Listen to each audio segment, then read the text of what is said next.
Hello friends, welcome to your channel catalyst Soni and this is Soni Singh. So friends, आज हम लोग करने वाले हैं सूचना एंड संप्रेषण तकनीकी, information and communication technology ICT. सबसे पहले तो आपको सूचना एंड संप्रेषण तकनीकी का मतलब समझना है। मीनिंग ऑफ इंफॉर्मेशन कम्युनिकेशन क्या होता है? तो ये जो होता है सूचना, हमारे आसपास जो सूचनाएं हमारे आसपास के वातावरण के बारे में ज्ञान एवं समझ प्राप्त करने के आधार पर होते हैं। अतः व्यक्ति को इन सूचनाओं को प्राप्त करने, संग्रह करने तथा आवश्यकता पड़ने पर इसके प्रयोग का ज्ञान होना चाहिए। देखिए, हमारे आसपास में बहुत सारी सूचनाएं होती हैं, बहुत सारे इंफॉर्मेशन होते हैं। अब ये डिपेंड करता है कि हमारे लिए वो कितना उपयोगी है। अगर हमें लगता है कि हमारे लिए जरूरी है तो हम उसको ले लेते हैं, नहीं लगता है तो नहीं लेते हैं।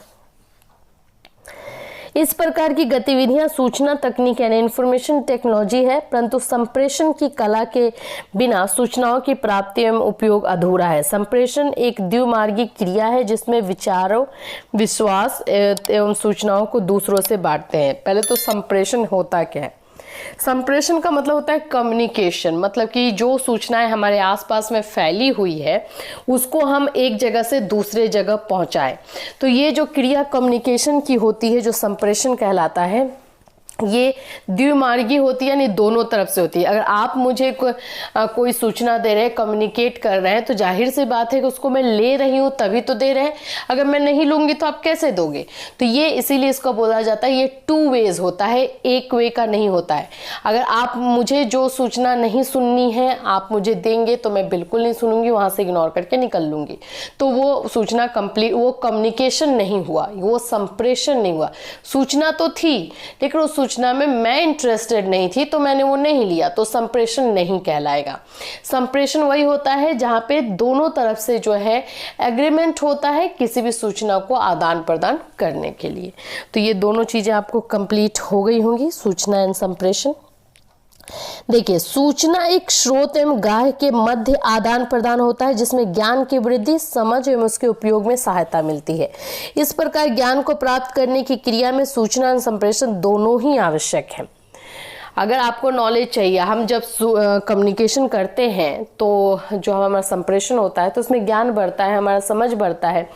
तो ये अगर हमें समझ और ज्ञान बढ़ाना है तो इसके लिए हमें सूचना भी चाहिए, उसी से तो बढ़ेगा, और हमें संप्रेषण भी हमारे साथ होना चाहिए, कम्युनिकेशन भी होना चाहिए।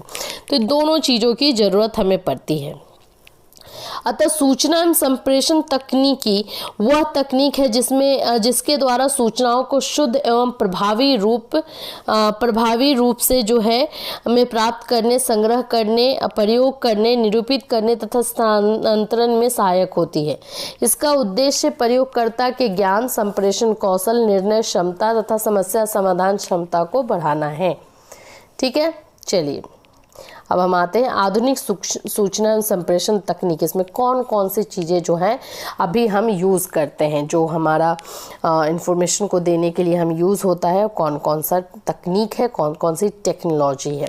सबसे पहले तो है digital video camera, video computer बोलिए, कैमरा बोलिए, बहुमाध्यम युक्त computer, multimedia personal computer, power point अनुकरण, वर्ड प्रोसेसर, स्प्रेडशीट या एलसीडी प्रोजेक्टर या डिजिटल लाइब्रेरी। और भी बहुत सारे हैं सूचना देने के लिए, आप लोग खुद ही इसमें से बहुत सारे खुद से निकाल सकते हो। Email, internet, world wide web, computer database, video card तथा वेब कैमरे के साथ लैपटॉप, सीडी रोम एंड तथा डीवीडी, हाइपरमीडिया तथा हाइपर टेक्स्ट, वीडियो टेक्स्ट, टेलीटेक्स्ट, अंतःक्रिया वीडियो टेक्स्ट, अंतःक्रिया रिमोट अनुदेशन एंड दृश्य और श्रव्य कॉन्फ्रेंसिंग। अब है इसका यूज एंड बेनिफिट क्या है। चलिए, इसका यूज़ एंड बेनिफिट अगर हम देखें तो हमें पहले से भी पता है कि इसका यूज़ क्या होता है और कितना ये यूज़फुल है। पहले जो इन्फॉर्मेशन हमारे पास पहुंचने में टाइम लग जाता था, इतना लंबा टाइम लग जाता था, आज हमें बोल सकते हैं कि मिनी सेकेंड या मिली सेकेंड में हमारे पास पहुंच जाता है। तो ये तो टेक्नोलॉजी की वजह से ही हो पाता है। पहला है ज्ञान आधारित समाज के निर्माण में सहायक है। नॉलेज जो है सबको मिलता है, तो ऐसी सोसाइटी के लिए ये बेनिफिशियरी है, इसका यूज हमें होता है।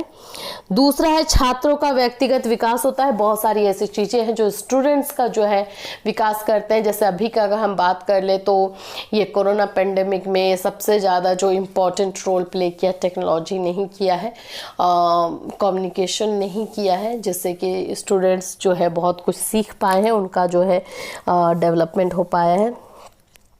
छात्र अपने स्वयं के विकास के लिए सूचनाओं को प्राप्त करने में प्रयोग करने का प्रशिक्षण प्राप्त कर सकते हैं, उनको ट्रेनिंग मिलती है। इसके द्वारा छात्र अपने जिज्ञासाओं को शांत कर सकते हैं तथा आविष्कार, निर्माण आदि में सहायता प्राप्त कर सकते हैं। ठीक है। तीसरा हमारा शिक्षण में सहायक है। ऑफकोर्स टीचिंग में बहुत हेल्पफुल है। सूचना और संप्रेषण तकनीकी शिक्षकों को शिक्षण अधिगम क्रिया में भी सहायता देते हैं। पुस्तक, पत्रिकाओं, अध्ययन सामग्री, दृश्य श्रव्य सामग्री, इसी से तो ये जो है टीचिंग में हेल्प होता है। ये जो बुक है, जो ऑडियो वीडियो है, फिर उसके बाद से जो भी पत्रिकाएं निकलती हैं, जो टीचिंग एड्स होता है, जो टीचिंग सामग्री होती है, ये सभी तो वही है, हेल्पफुल होता है टीचिंग में।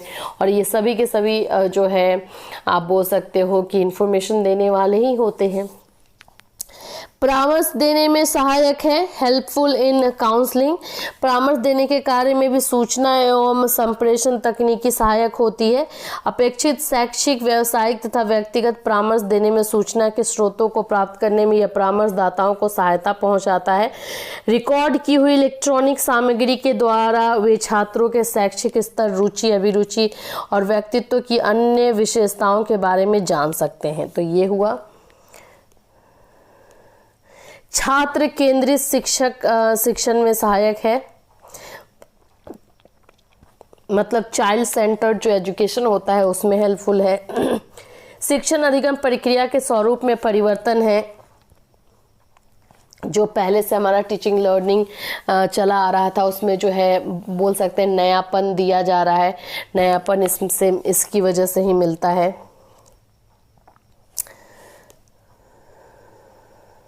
अब इसका लिमिटेशन क्या है? देखिए, लिमिटेशन की अगर हम बात करें तो सबसे पहले तो इसमें लिमिटेशन में अगर हम इसमें देखेंगे तो अधिकांश विद्यालयों में सूचना और संप्रेषण तकनीकी उपलब्ध ही नहीं। जो नया टेक्नोलॉजी है वो तो बहुत सारे स्कूल्स में अभी भी अवेलेबल ही नहीं है। तो पहला तो ये लिमिटेशन हुआ। दूसरा हुआ कि इसके प्रयोग के बारे में अगर कहीं कहीं पे है भी तो जो टीचर्स हैं, जो वहाँ के स्टाफ हैं, उनको पता ही नहीं है कि इसको यूज कैसे किया जाता है, इसका बेनिफिट क्या है, कैसे इसको यूज करें। तीसरा है शिक्षकों में यह भय व्याप्त है कि शिक्षण अधिगम प्रक्रिया में उनका स्वामित्व तो खतरे में पड़ सकता है। कुछ टीचर्स तो ऐसा सोचते हैं कि अगर ये सारी चीजें आ जाएंगी तो उनको कोई इंपॉर्टेंस नहीं देगा। विद्यालय तथा राज्य के प्रशासनिक अधिकारी विद्यालय में इसके प्रयोग और संसाधनों को एकत्र करने में निरुत्साहित रहते हैं।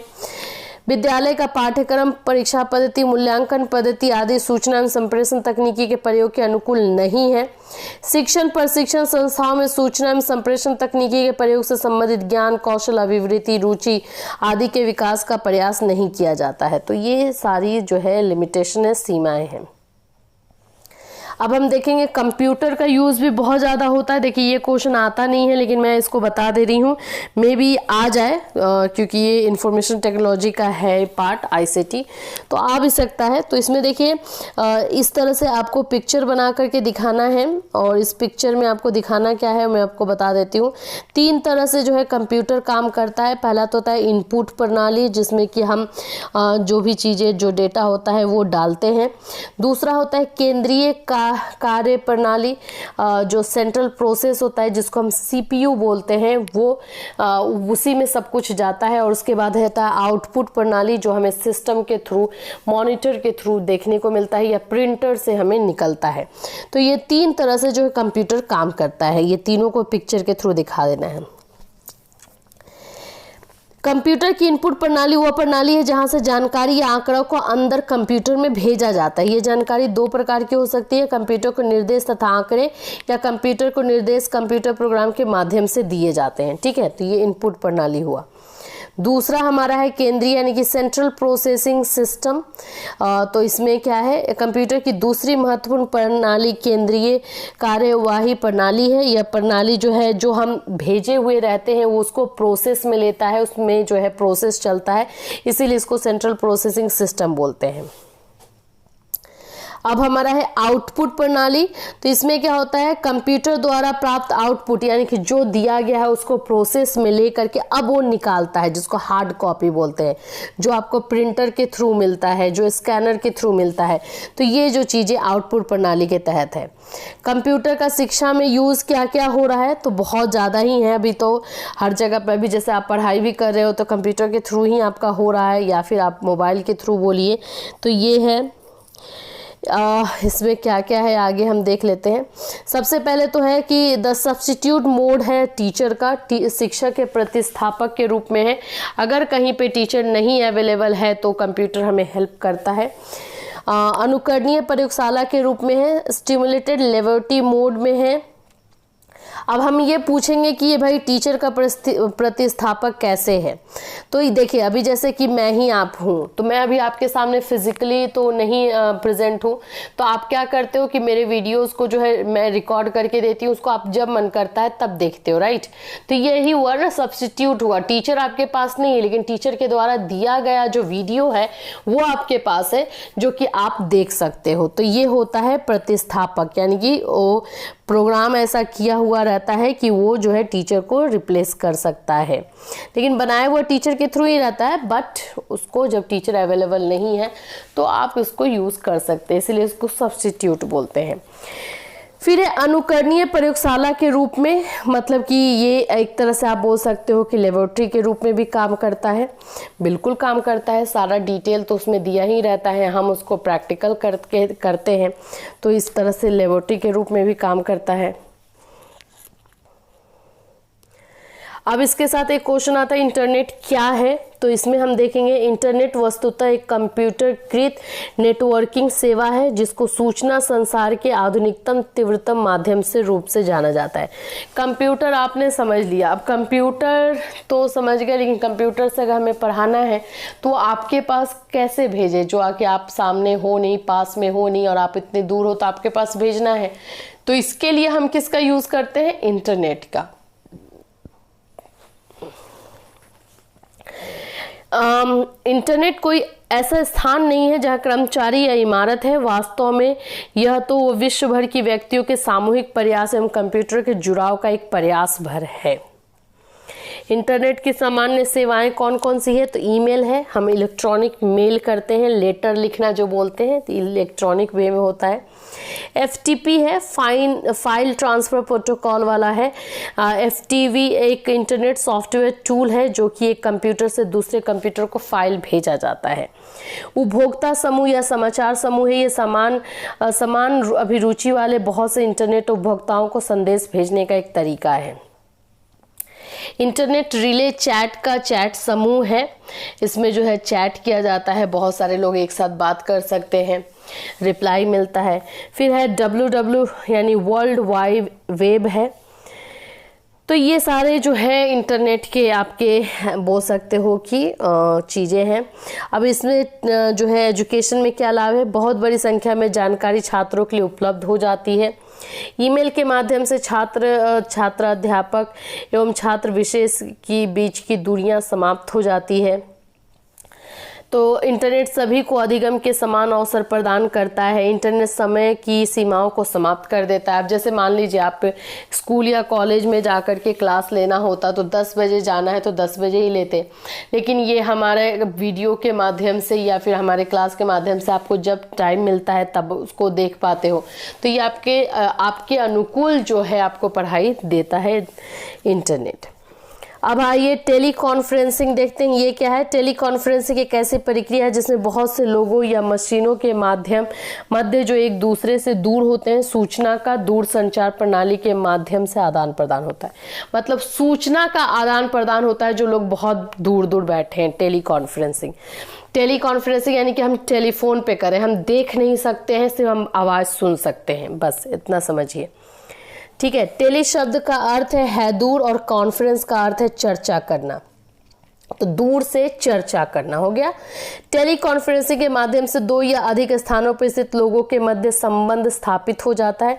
इसमें हम देख नहीं पा रहे लेकिन लाइव हम बात कर पा रहे, सामने वाले को हम सुन पा रहे, अपनी बातें हम रख पा रहे, तो ये टेली कॉन्फ्रेंसिंग हुआ। इसके उल्टा एक और आएगा, टेली कॉन्फ्रेंसिंग का कार्य भी दिया है, आप देख लीजिएगा, मैं जो दिखाना चाह वीडियो कॉन्फ्रेंसिंग। वीडियो कॉन्फ्रेंसिंग में क्या होता है, ये टेली कॉन्फ्रेंसिंग का बोल सकते हैं अपडेटेड वर्जन है। इसमें क्या होता है कि तो इसमें जो है हम देख भी सकते हैं और फिर बात भी कर सकते हैं। जो हम लोग आजकल वीडियो कॉल करते हैं, व्हाट्सएप पे करते हैं, फेसबुक पे करते हैं, ये सारा चीज़ जो है हमारा वीडियो कॉल कॉन्फ्रेंसिंग कहलाता है। अब इसमें क्या क्या होता है, वीडियो इनपुट में वीडियो कैमरा या वेब कैम होता है, video output computer, monitor, television या प्रोजेक्टर, ये चीज़ें हमें चाहिए होती हैं।